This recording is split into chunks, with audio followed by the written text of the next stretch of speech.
আসসালামু আলাইকুম। আশা করি আল্লাহর রহমতে আপনারা সকলে ভালো আছেন। খুবই গুরুত্বপূর্ণ ভিডিও করতেছি। আশা করি আপনার চিরজীবনের জন্য কাজে লাগবে। এটা হলো কাঁচা রসুন। আমরা সবাই চিনি, কেননা আমরা প্রতিদিনই কাঁচা রসুন খাই বিভিন্ন তরকারিতে দিয়া, তরকারির সুস্বাদু হওয়ার জন্য। আর এটা যুগ যুগ ধরে খাইতেছি। তবে তরকারি ছাড়া অন্যভাবে কীভাবে খেলে আমাদের শরীরের জন্য আরও হেলদি হয়, আরও অনেকগুলো রোগের ওষুধ হিসেবে কাজ করে, এটা অনেকে জানি না। আজকে ভিডিওটা দেখবেন, দেখলে বুঝতে পারবেন এবং ইনশাআল্লাহ চিরজীবনের জন্য কাজে লাগবে। এক নাম্বার হলো কাঁচা রসুন কিন্তু খুবই ভিটামিন জাতীয়, যেমন vitamin B1, B2, B3, B5, B6, B9। মোট কথা ভিটামিন বি ঘাটতি আপনার সহজে শরীরের জন্য পূরণ করতে পারবেন। এবং যারা দেখবেন ব্যথা অনুভব করে, এটা কীরকম ব্যথা হতে পারে, কারণ হাত ব্যথা হতে পারে, পাও ব্যথা হতে পারে, কোমর ব্যথা হতে পারে, মাজা ব্যথা হবে, বাত ব্যথা হতে পারে এবং হাড় খেয়ে গেছে, বিভিন্ন হাড়ে হাড়ে ব্যথা করে। এই ব্যথা আপনার দূর করে কাঁচা রসুনে।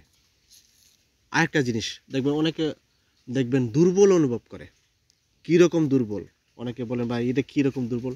আপনার শারীরিক যে দুর্বলতা থাকে, শক্তি পান না, দুর্বল লাগে, ক্লান্ত লাগে, শরীরে শক্তি নিশক্তি লাগে, এই কাঁচা রসুন কিন্তু আপনার শরীরের শক্তিটা বাড়াবে। আর এই শক্তিটা আপনার সহজে দূর রাখতে পারবেন। যারা নতুন বিয়ে করতে যাচ্ছেন, শক্তি শরীরে বাড়াতে চান, তারা বাসায় বসে শক্তির বাড়াতে পারবেন একদম সহজে কাঁচা রসুন খেলে। কীভাবে খাবেন, কতটুকু পরিমাণ খাবেন, এটা আমি বলবো ভিডিওটা দেখলে বুঝতে পারবেন। আর যারা নতুন বিয়ে করছেন, শরীর দুর্বল লাগে, তারা খাবেন, দেখবেন খেলে আপনার শরীরে শক্তি বাড়বো। আর বিশেষ করে যারা অনেক বছর ধরে বিয়ে করছেন, আগে শক্তি পাইতেন, এখন শক্তি পান না, তারাও শক্তিটা বাড়াতে পারবেন এই কাঁচা রসুন খেলে।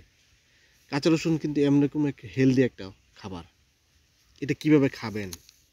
এই কাঁচা রসুন কিন্তু অনেকভাবে খাওয়া যায়। সবচেয়ে বেশি কাজ করবো এরকম কাঁচা রসুন নিয়ে এটার খোসা ফালায়া, এরকম একটা খোসা ফালায়া একটা রসুনকে 3 ভাগ করবেন।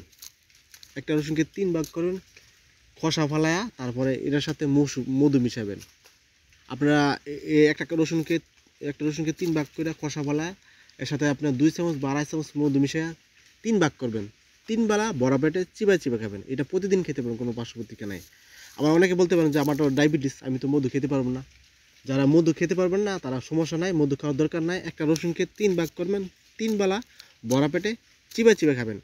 ইনশাল্লাহ দেখবেন আপনার বেশি না, আপনার পরীক্ষামূলক 5 থেকে 7 দিন খেয়ে দেখবেন কথা সত্য না মিথ্যা।